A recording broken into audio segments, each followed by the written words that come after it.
What's up, everybody? In this video, I'm going to explain to you and break down exactly how to use analogies to close more deals and get more people to do what you want.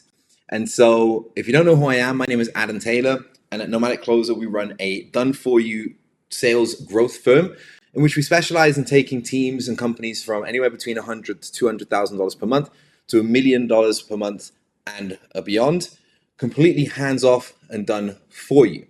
And so in this video, I'm going to break down exactly how to use analogies to be able to help reframe people's beliefs, help them shift their perspective, and for you to ultimately close more deals by doing so. This comes really from understanding that there are only three things that should ever come out of your mouth as a sales rep on a sales call. The only three things that should come out of your mouth are questions, clarifications, and the third being analogies. The reason that this is so important is that analogies are the cheat code for helping people associate things that they don't know and understand to things that they do know and understand, and in changing their behavior from a behavior that they would apply to this situation to one that they would apply to this situation in this situation to get the outcome that you and the prospect are both looking for. And so to give you a little backstory on this, the first time that an analogy was used on me to change my behavior, coming out of school, I didn't know what I wanted to do. I knew that I didn't want to study, but I wasn't really sure on what I actually wanted to do. My dad at the time actually suggested that I try out at professional rugby clubs to become a professional rugby player. I was kind of dabbling with it at the time. I was kind of, I was playing for the Spanish national team and the youth team and the under 18 team. I knew that I was good at rugby, but I wasn't really completely committed to making it a career. He explained to me, well, it's like egg and bacon, son. And I was like, what do you mean? He said, the chicken was interested, the pig was committed. And it immediately helped me understand what I was doing and what I needed to do to get the result that I wanted. That is just a simple little analogy that in just one sentence helped me to shift my perspective and my behavior to attain a different result. This is how you can essentially do the same for your prospects in a sales environment. With analogies, there are a couple key reasons why these work so well and why these are essentially the cheat code. And number one is associating. It works the exact same way that branding does. Alex Hormozi's definition of branding is simply associating one thing with another so that you then can identify the similarities and you can connect the two to make them essentially one.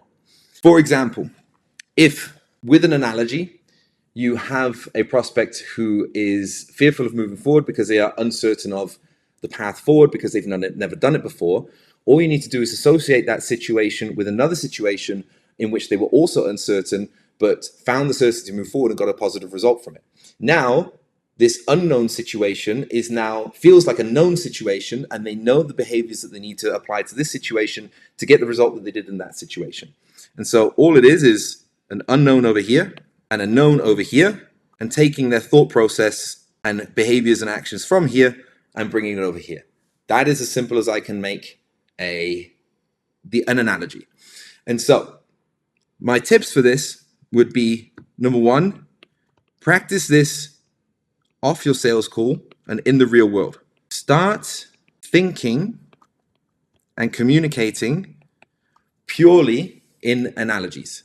When you're talking to someone, seek never to explain something through logic. Seek to explain it through an analogy. Once you start practicing this, you will see incredible results and returns in the real world and in your real life by associating things that people don't know with things that they do know and having them instantly understand it and know exactly how to behave and act towards it. The second thing is a good analogy has relevance. And so you need to find analogies that are relevant to the person. And so in the real world or on a sales call, what you want to be doing is finding things that are relevant to them. If you know that they work in a certain job, they have a certain past experience, or they have certain likes and interests, then use analogies from those and behaviors that you want them to apply to an unknown situation, and they will instantly be able to get it. Try not to make the analogy relevant to you, make it relevant to them. And so the last place I would start, or the third thing that I would do, is start with the pillars or the deliverables. When you're translating this into your sales calls, start with your pillars or deliverables. Best case scenario, you should have a pillar 1, pillar 2, pillar 3. And so just take pillar 1 and start brainstorming some analogies to figure out what that's like. And so to give you an example, and if you stick around in a moment, I'll give you some of my best ones so that you can start taking some of those examples and applying them to your own sales process. For example, the first offer that I managed that we took to $1 million a month in 5 months was a YouTube automation coaching program. And so we had a bunch of analogies that we would use here on a consistent basis to drive home points and pillars and to help somebody understand, because you might be watching this right now and thinking, what the hell is YouTube automation? Right. Same for them, same for the prospects. And so the analogy that we came up with, number 1, we came up with a real estate analogy. And so we explained the benefit of YouTube automation like real estate. We explained that your YouTube channel was like your plot of land that you bought.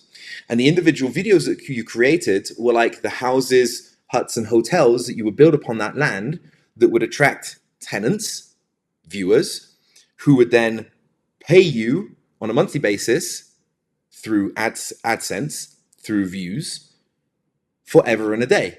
And this was compound over time. The more houses that you built and the higher quality hotels that you built, the more people would inhabit them and the more people would pay. And so instantly, somebody could say, oh, I still don't know how to do YouTube automation, but I understand real estate and I understand that it's like investing in a plot of land and it's like building things, which is making the videos, and that I get money for it and it compounds over time. I get it. They still don't understand YouTube automation, but they get the concept. And so some of the things we would do when running through the pillars is we would then use a restaurant example. And so the way we'd explain it was the first thing you're going to do is you're going to pick your niche. And so essentially what this is like is if you were to be starting a restaurant, you would be deciding, do I want to open up a sushi restaurant, a burger joint, or a high-end cuisine restaurant? And we're going to hold your hand through that process to figure out which is the most profitable. Because what would be worse than starting a restaurant and then 6 months down the line, finding out that your sushi restaurant was this profitable when you could have spent the exact amount of time and the exact amount of money and effort and energy into building a fine dining cuisine restaurant, which gave you this much profitability. That would be frustrating, wouldn't it? Yeah, that would be annoying. And so this is the beauty and this is the key about picking the right niche so that you are then profitable with the same amount of work and effort than you are from someone else. Make sense? Cool. They still don't know how to pick a niche. They still don't know what a profitable niche is. They still don't know how to do YouTube automation, but they understand the value of picking the correct niche and that we've now explained it with one quick analogy so they can be like, I get it. They still don't get it, but they feel like they get it.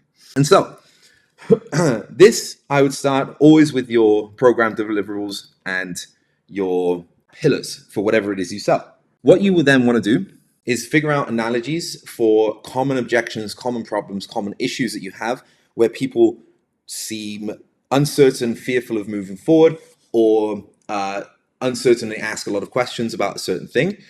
Identify those in your sales process and then brainstorm some analogies. Here are some of my favorite ones. Here are 3 of my favorite ones so that you can use these too. One that we used recently on an offer that we was coming up against a little bit of resistance on a low amount of Trustpilot reviews. Okay, and so this was a new offer that had phenomenal results and track record. It just didn't have a huge volume of Trustpilot reviews just because of the nature of the amount of time that they've been in business and amassing Trustpilot reviews. And so we had a grand total of 7 Trustpilot reviews. There were many more results, many more testimonials, but only 7 Trustpilot reviews. And so this was something that we were coming up against where people were highlighting this. And so one day when brainstorming this with the closer, I said, well, at some point, Apple had only sold 7 computers as well, hadn't they? But somebody bought the 8th. And so with one simple analogy, I've helped people realize that I've now associated the success and the quality of Apple with our product and related it back to a stage where they had only sold 7 computers. I'm speaking truth. At some point, Apple had only sold 7 computers, but look at them now. And so I was unwittingly associating the high quality success of Apple with our product without ever saying that we were the same. And it helped people to realize that having 7 Trustpilot reviews is only bad if you don't get a single one more. And I'm insinuating and assuming that we are going to get an awful lot more, and we do have a lot more now. So that is one. If you have low trust, low reviews, low testimonials, you can just use that one off the bat, just like that. Another one, on the YouTube automation coaching offer, at the end of the pitch, what we used to do was wrap it all up in a bow to simplify the purchasing decision for the person. And so essentially, what we would explain to the person is that what you are buying, what you're purchasing with this coaching program is the skill of extracting money from this platform. And that is a skill that stays between your ears forever and a day. Nobody can ever take that away from you. No divorce, no pandemic, no illness, no prison sentence can ever take that away from you. You could go to prison for 3 years, come back out and make the exact same amount of money as you did before, because you have the skill that nobody can take away from you. And the analogy that we use to drive this home is that we would say Elon Musk could go away and blow up all his rockets tomorrow. And he could then go back and build $1 billion company the very next day. Why? Because he has the skill. And so, again, what we were doing with this is we were taking an unknown YouTube automation coaching. I don't know, this is a little bit weird. 9-to-5ers, BizOp, they've never really invested in themselves before. They've never really invested in acquiring skills before. And so we have to explain to them what it is that they're purchasing. These people didn't understand investing. 9-to-5ers, I show up with my physical body to a place of work and I get money for it at the end of the month. That's how the world works. They don't understand investing and acquiring skills, which we do in the sales world and have phenomenal results with. And so we have to liken it to something that they understand. And the way we did that was just explaining and giving them a visual reference of how Elon Musk could blow up all his rockets. And by the way, he did a fair few times. And also of someone that has built multi-million, billion-dollar companies because he has the skill. And so that simple analogy helped people to understand. We didn't explain to them that they're investing in their future, this and the other. They don't get it, but they do understand purchasing. I give money, I get something in return. What is it? It's becoming Elon Musk. So the last one, and this one, full credit to Bill Walsh from the Objection Box for this one, for helping people that are fearful to move forward at the end of a sales call, is simply asking, have you ever done something scary before? And this goes back to the points I was making earlier about, where are you? Making analogies relevant to people, okay? And so with all of these, if you know somebody has mentioned something about Apple or a company that they really like, you can swap out Apple for the company that they said and say that, Nike could only pay, if they're wearing a Nike t-shirt, you like Nike? Yeah, love Nike. Yeah, you got more clothes than that? Yeah, I got a couple of t-shirts, a couple of sneakers. Cool, okay. Well, at some point, Apple had only sold 7 pairs of shoes, hadn't they? Okay, and as you can see, with this, what we're doing is we're always relating everything back to something that they understand and know. If they've mentioned another company or another business person that they aspire to be, you could even ask, who is it you look up to in the business world? Who is a sports person that you look up to in the world? LeBron James. Okay, let's say LeBron James gets fired from the LA Lakers tomorrow. Do you think he could go back and join another NBA team the very next day? Yeah, of course. Why? Well, because he's in high demand. Why is he in high demand? Well, because he's a great basketball player, so he has incredible skills. Would that be fair to say? Yeah. And that's what you're doing here. You are purchasing the skill of being able to enter any NBA team that you want in the world, only we're doing it by extracting money from the platform. And so we're always relating it back to things that they understand. And so if somebody's fearful of moving forward with you at the end of the call, you can simply ask, have you ever done anything scary in your life? They may have, they may have not. You might need to give them a couple of examples. Have you ever been bungee jumping? Have you ever been skydiving? I had one guy one time, a rep of mine on the team that I was managing. He asked this, he went through a couple, he couldn't think of anything. He said, I was in a fight once. He'd had one fist fight in his time. And so he used it. He said, okay, cool. So help me understand, when the situation was, do you think it would have got easier or harder to actually get into the situation, get into the fight, the longer you thought about it. If it's skydiving, so when you were on the edge of the plane, at the edge of the plane, at the doors, it's ready to go. Do you think it got easier or harder the longer that you waited there? Well, harder. Well, why do you think that? Well, because then I'm going to start thinking about it, and I'm going to, my brain's going to find all the reasons why not to do it, and it could be scary, and then I'm going to want to back out. And he said, exactly. And so why would you want to make this harder on yourself rather than easier? And so all you do is you relate this scary situation that they've already experienced, what they can vividly imagine, and say, if you wait there, bad. If you wait here, why would it be good? It's also bad. And so now they understand exactly the behavior by pure association that waiting and delaying and procrastinating is not a good thing. Whereas before they thought that taking time on making the decision and taking a day or two to decide on this coaching program, before that they thought they associated that with being a sensible, careful person who makes good, accurate decisions. And we've now identified and helped them shift that perspective and associate it with another situation in which those attributes were not good, they were bad, and so that they can understand to have the inverse behavior. And so without overcomplicating it, when using analogies, just associate things that they know with things that they don't know to align with the actions and behaviors that they're looking to do. Practice this in the real world. Talk to your spouse, talk to your partner, talk to employees and restaurants and waiters and friends, and just start thinking constantly in analogies. I can't not do it anymore. It is the cheat code to getting more people to do what you want. Make these analogies relevant to the person. Find if you know that they have a certain job, things they've done in the past, things that they like, things about their family, their friends, whatever you know about them, make it about them and not about you. Start with figuring out the pillars or deliverables of your offer and thinking through, what is this like that most people know? Now, not everybody's opened up a restaurant. Not everybody's invested into real estate. But I guarantee that if you find some of these analogies, they will at least know and understand them better than they do your offer or product or service. And so find the things that people can relate to and can imagine and can make a connection, like we did with our niche and like we did with our Trustpilot reviews, understanding what they're investing in and how to get people to move forward when they are fearful.